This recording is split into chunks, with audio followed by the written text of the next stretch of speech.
Қайырлы күн достар. Сіздермен бірге мерекелік дастарханға арналған өте әдемі, өте оңай, әрі тез жасалынатын әдемі ерекше салаттың рецептісімен бүгін бөлісетін боламын. Видеоны соңына дейін қарап, осы салатты менімен бірге жасап көруге кеңес беремін.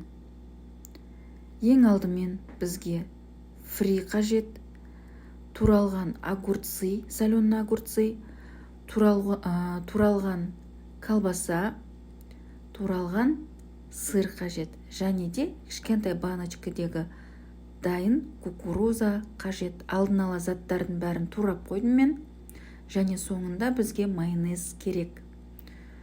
Осы аталған заттарды, колбасаны, соленый огурцыды, және де туралған сырымызды, кукурузамызды, және де фриімізді ыдысқа салып, үстінен майонезді қосып, жақсылап тұрып араластырамыз. Және бір айта кететін жайт, тұз қосқан жоқпын, соленый огурцы қосқандықтан.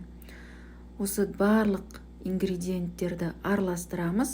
Өте оңай, әрі тез жасалынатын салатымыздың бірі, көріп тұрғандарыңыздай. Өте тез, әдемі және дәмді шықты. Дәл осы рецепт бойынша жасап көрулеріңізге кеңес беремін. Сіздерге ұнайды деген сенімдемін. Алдағы уақытта көптеген рецепттер болады.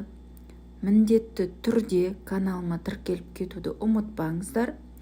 Және де осы өте оңай әрі дәмді тез жасалынатын салатым ұнап жатса, өздеріңіздің лайктарыңызды баса отырып, және де өздеріңіздің әдемі комментарияларыңызды жазып өтіңіздер.